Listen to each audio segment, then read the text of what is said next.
I always hated road trips. And I'm not using the term hate lightly. I've always absolutely hated long car rides, especially as a child. The hours on end spent crammed into the back of a vehicle drove me to the brink of adolescent madness. The sound of the road seemed always just loud enough to make it impossible to carry on a conversation with my parents up front. That's how desperate I'd get for any kind of break from the monotony. I actually wished I could hear my parents. Sometimes my mom would try to make the little trip seem a little less unbearable for both of us. She'd buy a stack of comic books or a couple of new action figures and hide them until the dreaded day would arrive. Naturally, I knew about them and would usually end up looking for them beforehand, completely sabotaging the attempt. I guess I've always just hated waiting, really. I'm going to tell you about one of those trips. The most mind-numbingly boring trip yet. From my home in New York to my grandparents' house in Arizona.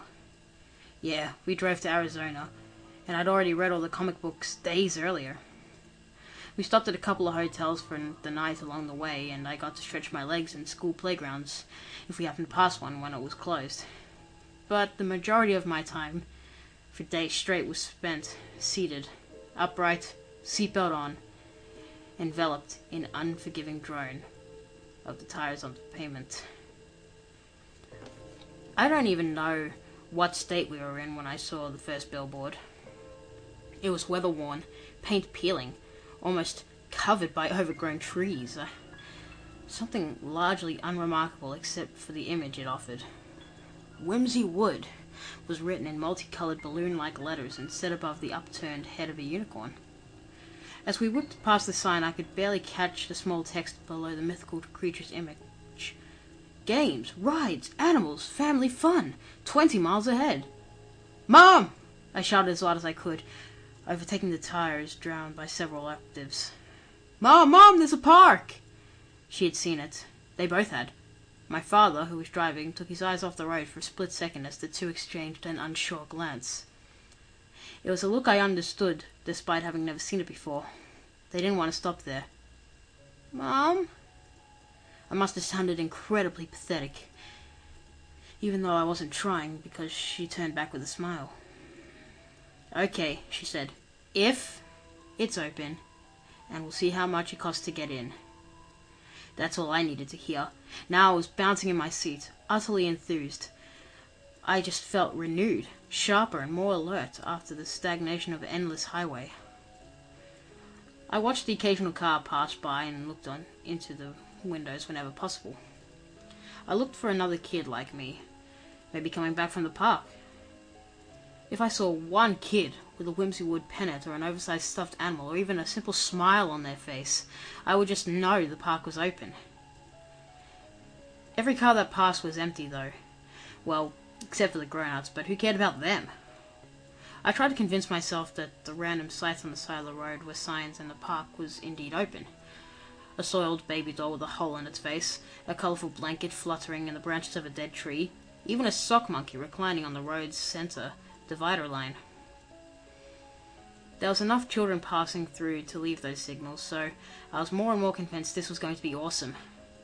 A second billboard whizzed past, the same Whimsywood logo, the same unicorn's head, and the same state of disrepair. Hanging off the billboard was a small wooden sign painted with red letters. Open. Mom! Dad! I know, I saw it.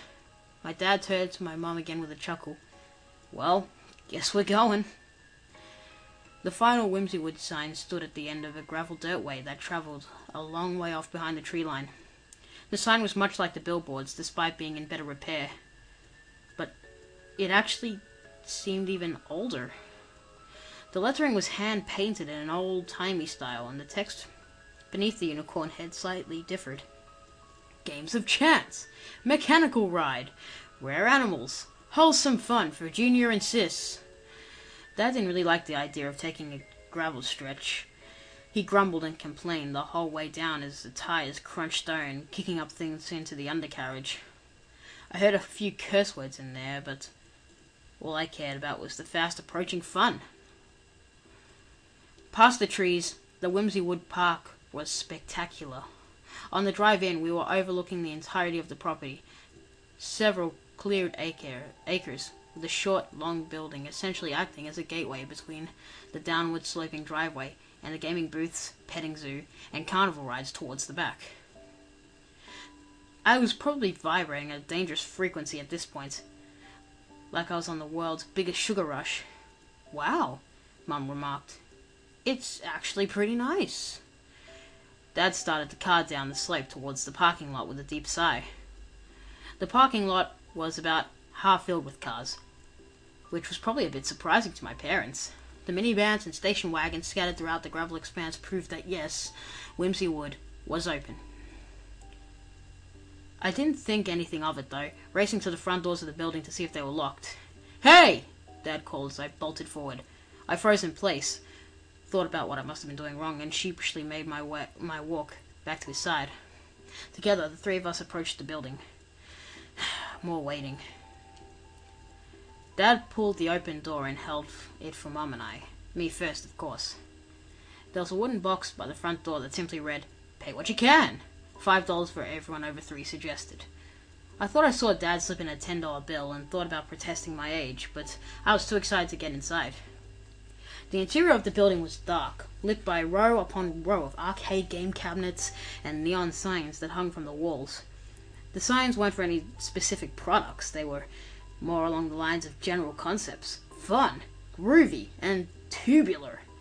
Yeah, stuff like that. One that sticks in my mind is just confusing read "Superpower." I hadn't really been to an arcade yet at the time, so this had my jaw dragging on the floor. Now that we were indoors and there was no chance of getting backed over by a van, I was free to run around like a lunatic. I was quickly lost amid the beeps and shrieks and computerized music of about 100 video games. I checked them all out. A centipede-like game called Skull and Crossbow caught my attention the most. It had a little boy with a crossbow at the bottom of the screen, firing upwards at skeletons and skulls, rolled across a graveyard, inching closer and closer to him. I ran back to my parents, and Mum already had a handful of quarters prepared for me. I played it for a while, but I couldn't get very far without dying, so the fun was over pretty quick. When I returned to my parents this time, they were talking with a third adult. She was a squat, heavy-set woman with stringy black hair and nasty, neat black dress clothes. She wore a unicorn horn on her forehead, attached with an elastic band. "Well," Dad said to the round lady, "here's the boy." The way he said it, it was the same as saying, "Alright, here's my way out of this conversation." The round lady turned and leaned down to face level with me. Her face was wrinkled, worn, and old, like the signs. She said hello to me with a large, yellowish smile and a breath that smelled a bit like urine. I didn't answer her, instead cleaving to my mum's leg. "He's shy," she explained. "It was nice talking to you." We quickly exited and walked to the large clearing behind the building. "Who is that?" I finally asked when we were out of earshot. "She works here," Dad said flatly. He paused and added, "Couldn't get a word in edgewise." We took a few steps before Mum and Dad exchanged an agitated look once again. For about 15 minutes I ran from one attraction to the next as Dad repeatedly checked his watch. But I didn't care. This was my one chance to actually enjoy myself. I wanted to take Dad's watch and just smash it. I wanted to stay here, not go to stupid Arizona. The petting zoo had the usual fare. Goats, chickens, and a hell of a lot of feces. An old man sat on a hail bay in the center of the petting zoo as other kids around my age harassed the birds and acted wary of the goats. The old man was dressed a lot like the round woman, right down to the plastic unicorn on his head. He smiled at me. After I did my customary amount of petting and stepping in shit, the old man beckoned me over. I kept a safe distance from him, but I did approach. As I stood a couple of feet from the old man, he cast his gaze down to the straw beneath his feet. I did the same. Then, he swept a bit of straw aside. Just beneath was one of the chickens. It was motionless, its head twisted several times around. Jostled by the old man kicking the straw, a few maggots twisted and turned outside the creature's beak. I locked eyes with the old man, who was still smiling. "Don't tell the other kids," he whispered. "They all want to see." He put his finger to his leathery, black speckled lips as if to shush me. I always loved animals, and even if I hadn't, this would still be disturbing. I ran back to my mum with such an awkward gait that she instinctively knew to kneel down and catch me as I reached her. "What?" she asked. "What is it?" "There's a dead chicken!" "Oh. It was under the straw by that man." "Well, I'm sure he'll get rid of it. Sometimes animals get old and they pass on. Remember? We talked about that." As you no doubt already know, that wasn't the problem I was having with the whole situation. Still, I don't really have the mental tools to figure out exactly how I should have clarified the situation. I held hands with my mum and dad, almost hanging between them as I decided what I wanted to do next in the park. There was an announcement that echoed through the park, carried by rattling, tinny loudspeakers mounted on telephone poles. "Welcome, Whimsywood wee ones. Hurry, hurry, hurry to the Lumberjacks Timber Tunnel. All you little lumberjacks and the lumberjills toddle over to the tunnel and get ready to laugh."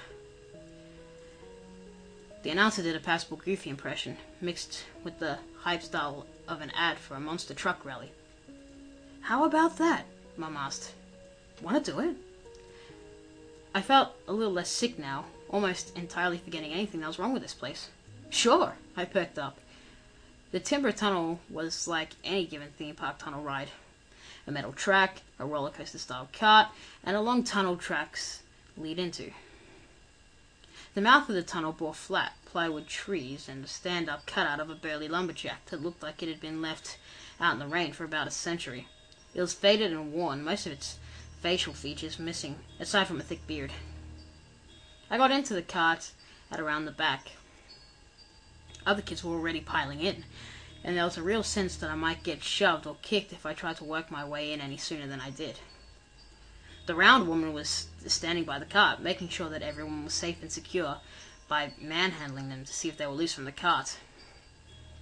Nearby, two people in a less than convincing two-man uniform costume pranced and trotted around, the lead man making whining and snorting sounds. Next to me in the cart was a dweeby kid with Coke bottle glasses and a green and white striped shirt. He had a blob of snot rolling down his upper lip, which would continually snort back up as if he looked around in wonder. If the kid smiled any wider, his head would have fallen off. When the round woman finally worked her way to the back of the cart, she jerked and tossed me around roughly, her hands darting from my arms to my chest to my leg, and bumping my crotch in a way that gave me a feeling of extreme unease. It happened so quickly that she was already moving on before I could even croak out a word. And with that, the cart was off. All the kids waved to their parents, who waved back. My hands were solely on the metal bar that held kids in place, as I stared toward my parents, still dumbfounded by what just happened. Mom and Dad waved, their look of happiness turning to concern over my appearance just as I disappeared in the tunnel. After this all happened, all I wanted to do was forget that song. Lumberjack Dan, clearing all the trees, working on the land. Lumberjack Dan, a hard day's work for the lumberjack man. It issued from unseen speakers over and over again with no variation. It was set way too loud, and a couple of kids ahead of me clasped their hands over their ears. Most just laughed, and one said, "It's not bad. You guys are gay." We passed painted scenes of forest landscapes and little animatronic lumberjacks. They had about the same range of animation as the desktop drinking bird toys, and were about the same size. It was like being on a train in a miniature train set. As we rounded a curve, the loop of the song sped up like the cassette tape was being played on fast forward.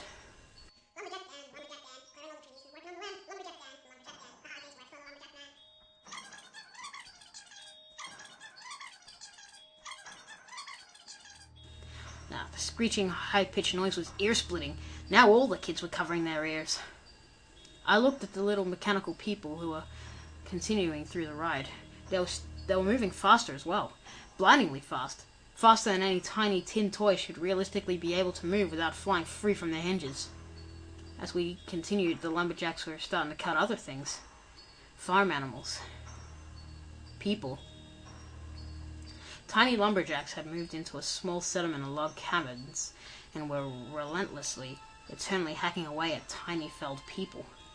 Blood spurts made of red metal wire jigged this way and that as the torturous murders commenced.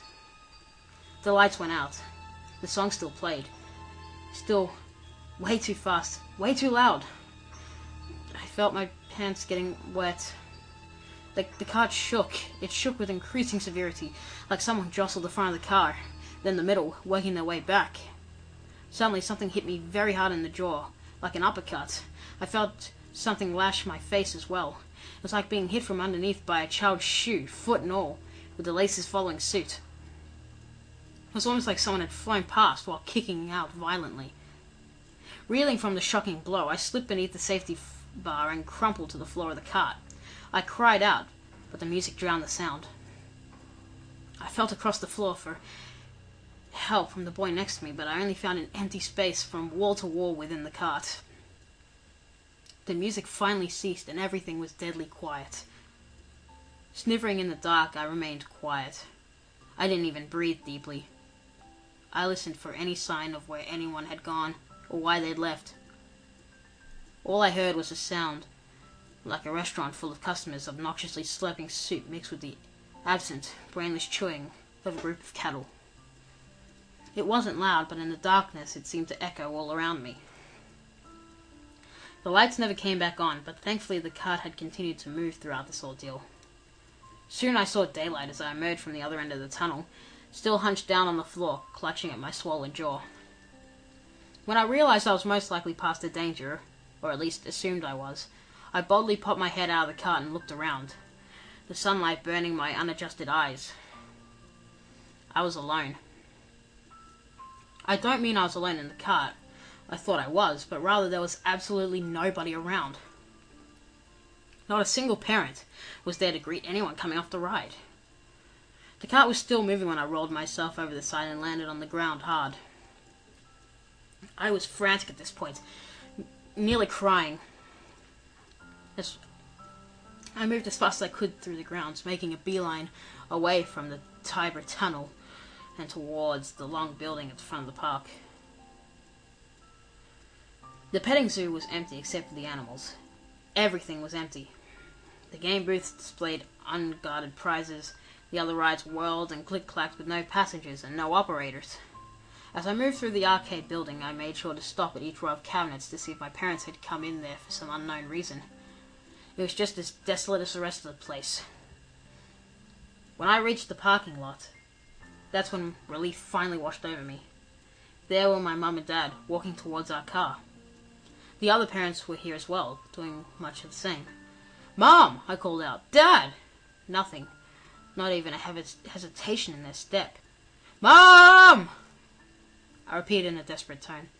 When I caught up with them, I slipped between them and took their hands again.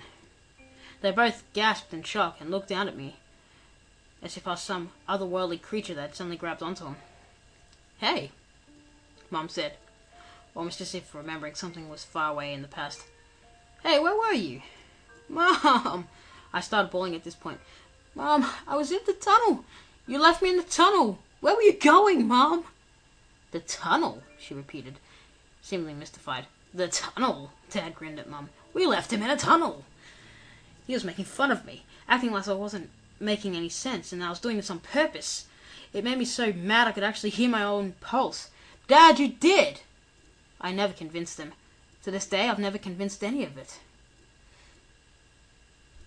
Even though we all got into the car and drove up the slope out of Whimsywood, 10 seconds later they acted like they'd never heard of the place. They acted as if there'd been no interruption from the trip. Mum even said I dreamed it. We were right in the middle talking of Whimsywood, and just said it seemed like a nice place, even if it was a bit run down. Next moment, she was talking about being something I dreamt about. I watched another car behind us that had just come out of the park as well, without the child that had been riding along less than an hour earlier. Out of the passenger side window came a stuffed rabbit, a juice cup, a coloring book. By the time we reached Arizona, the combination of my parents' insistence that I dreamt it all up, combined with the monotony of the remaining trip, had worn me down. I really started considering the idea that it hadn't been real.